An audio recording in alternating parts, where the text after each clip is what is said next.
Imagine a country with a landscape as dramatic as its history. We're talking rugged mountains, snow-capped peaks, stunning coastlines. Yeah, a place that's really stood at the crossroads of empires. Exactly.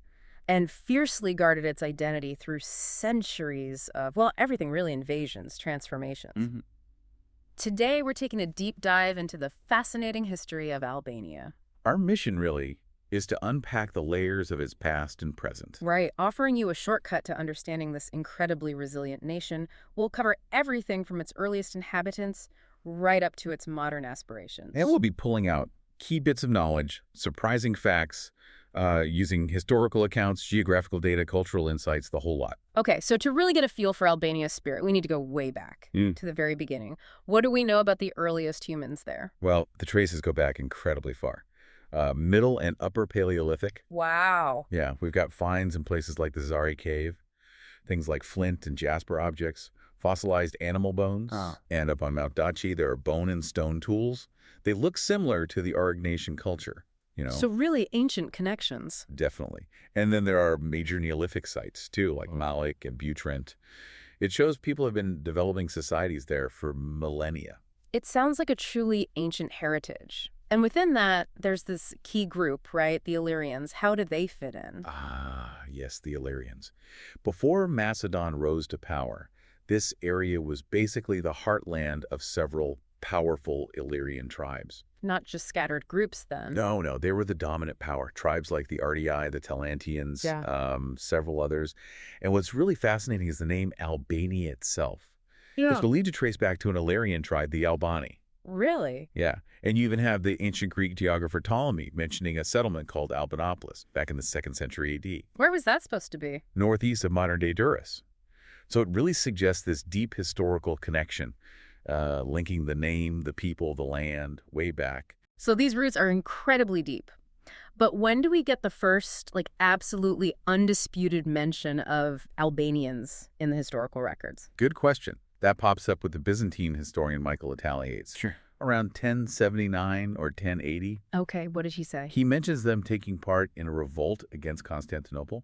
So they were clearly a distinct group, active in the region by then. And Christianized by that point. Yes, fully Christianized, which is an important piece of the puzzle for understanding what happens later with religious shifts. Right, so with this identity emerging, did anything like an early Albanian state start to form? It did, yeah. In the 11th century, you have the Great Schism happening, right, between the Eastern Orthodox and Western Catholic churches.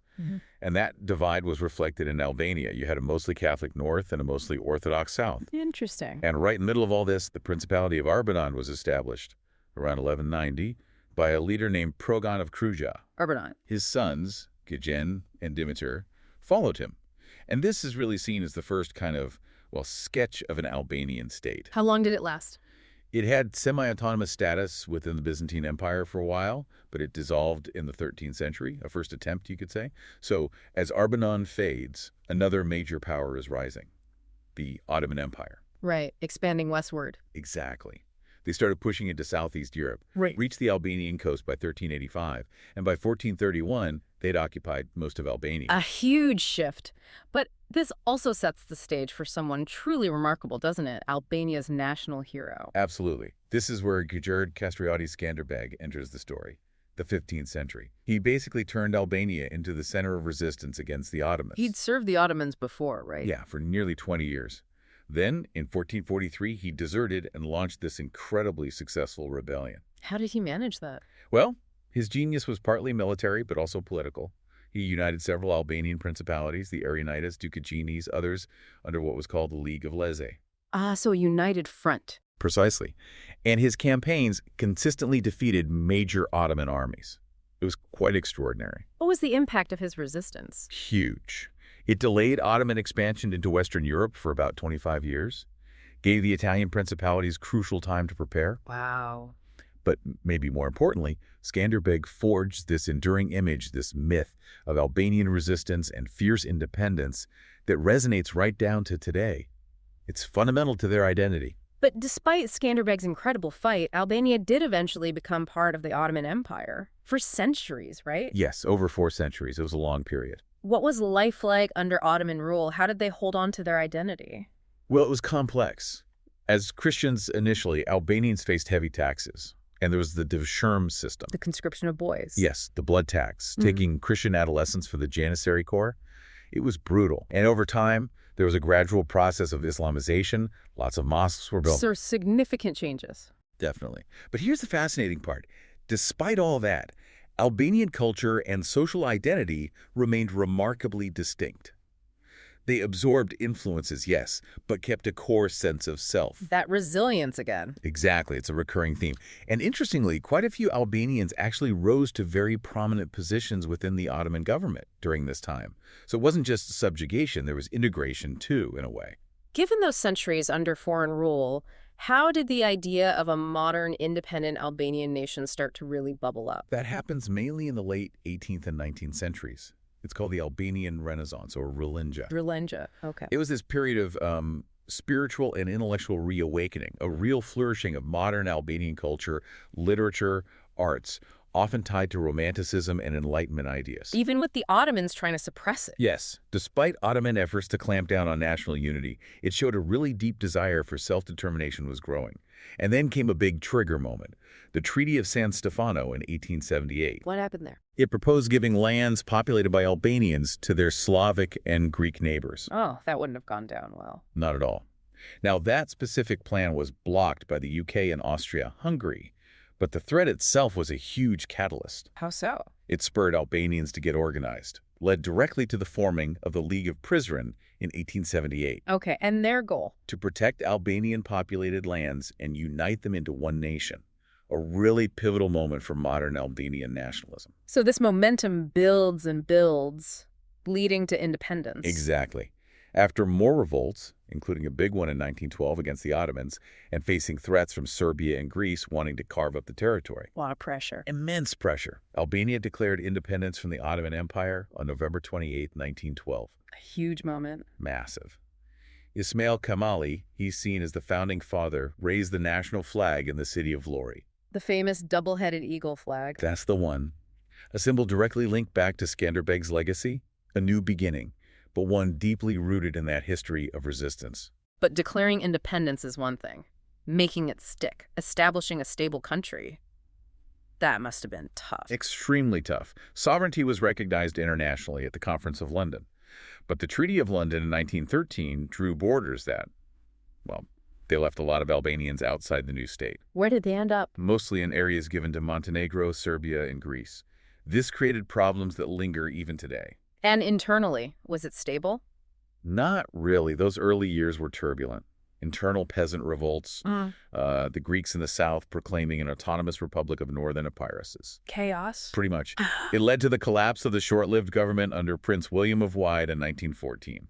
Stability was a long way off. So let's talk about those interwar years. What defined that period for Albania? Well, persistent problems. Yeah. Economic difficulties, social issues, and just chronic political instability. Like how unstable? Like this. Wow. Between July and December 1921, they went through 5 different prime ministers. Wow. That's a lot. Tells you something, right? Plus, without firm borders or a strong government after World War I, they were really vulnerable. Neighbors like Greece, Italy, Yugoslavia were constantly trying to exert influence, expand their own interests. Making it hard to build a cohesive state. Incredibly hard. It was a very challenging time. And then the world is plunged into World War II. How did Albania get caught up in that? Italy, under Mussolini, had its eyes on Albania. They invaded in April 1939. Before the wider war even really kicked off. Exactly. King Zog was exiled, and Italy set up a protectorate, even had ambitions for a greater Albania under Italian control.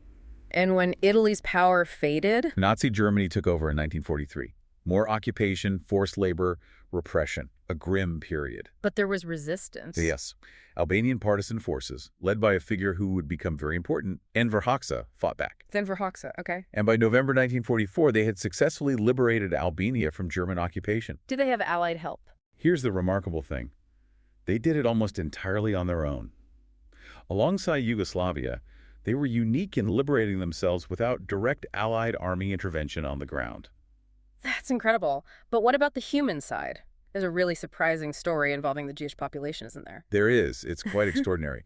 Albania actually ended World War II with a larger Jewish population than it started with. How is that possible? Because Albanian families, guided by traditional codes of honor like base, hid approximately 1,200 Jewish people, both local residents and refugees from elsewhere.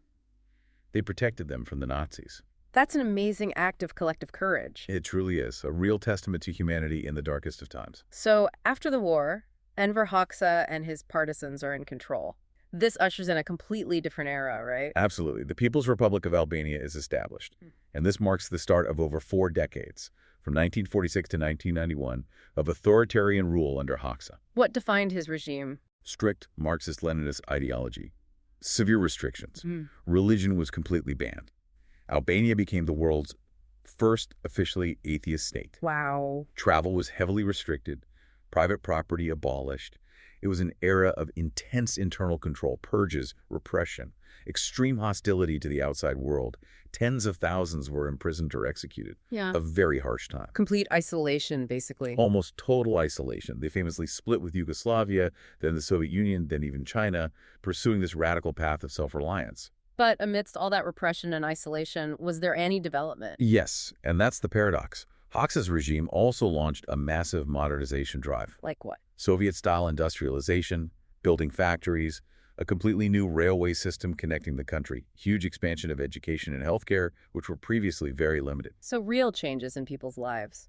Definitely. Adult illiteracy was practically eliminated. Yep. There were targeted efforts to advance women's rights, get them to the workforce. It really did transform Albania from a largely agrarian society into an industrial one. But at a terrible human cost. Exactly. A profound human cost and under extreme political control. Then communism collapses across Eastern Europe in the early 90s. How did that play out in Albania? It led to significant political activism, student protests. Eventually, the Democratic Party won elections in 1992, a move towards democracy. But the transition wasn't smooth, I gather. Far from it. Transition was incredibly turbulent. And then came this unique, devastating crisis in 1996, 1997, the pyramid schemes. Oh, yes, the infamous pyramid schemes. Unbelievable. Estimates suggest somewhere between 1/6 and maybe even 1/3 of the entire population got caught up in them, investing their life savings. And when they collapsed. Disaster. Initially, peaceful protests turned violent. There was widespread civil unrest. Government authority just collapsed in many areas. Armories were looted. Total chaos gripped the country. A brutal start to the post-communist era. A very harsh lesson in unregulated markets and the fragility of institutions during transition. So, emerging from that isolation, that chaos, where does Albania stand today on the world stage? Well, since then, Albania has really focused on integration, particularly with the West. Right. A big milestone was joining NATO in 2009. They applied for EU membership the same year, got candidate status in 2014, and they're still working hard to meet all the criteria. And its relationship with Kosovo. Very strong, very close.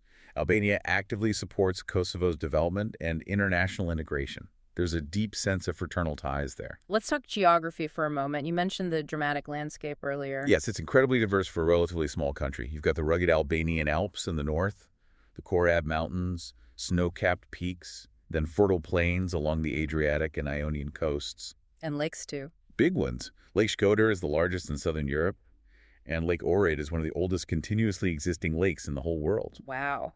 And the climate varies a lot, too. From Mediterranean on the coast to almost subarctic up in the highest mountains. That varied topography shapes everything.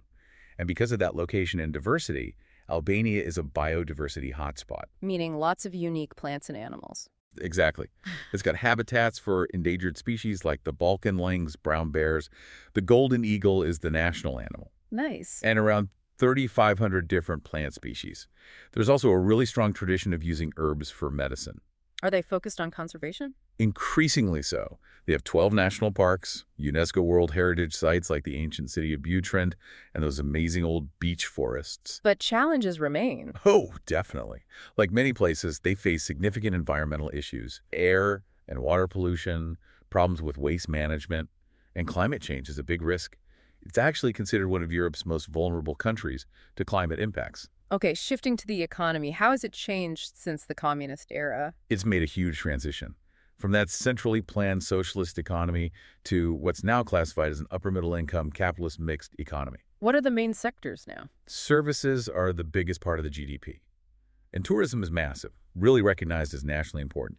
They were expecting something like 11.7 million visitors in 2024. That's a lot. Huge numbers. Albania also produces and exports minerals, especially chromium. And it actually has the largest onshore oil field in Europe, Patos Marinza. Interesting. So progress, but still work to do. Yes. They've made real strides in political and economic reform, actually doing quite well on women's economic participation. But challenges like corruption and a large informal economy are still things they're working on. And finally, let's talk culture. How does modern Albania express its identity, reflecting all that history? Well, that double-headed eagle is still front and center. On the flag, the coat of arms, often shown with Skanderbeg's helmet, it embodies bravery, sacrifice. A powerful symbol. Very. The national motto comes from a revered poet named for Sherry. You, Albania, give me honor, give me the name Albanian. It's speaking volumes about national pride. And traditional culture. It's still very visible. You have distinct regional clothing, like the white felt kaleche hat worn by Gegmen in the north, tracing back to Illyrian times, apparently. Or the fustanella, the kilt-like garment for Tosk men in the south, which is considered the national costume. And music. Albanian folk, isopolyphony, this incredible multi-part singing style, is actually recognized by UNESCO as part of the intangible cultural heritage of humanity. That's amazing. What about everyday life? Food. Rich, Mediterranean-influenced cuisine, lots of fresh ingredients. And here's a fun fact.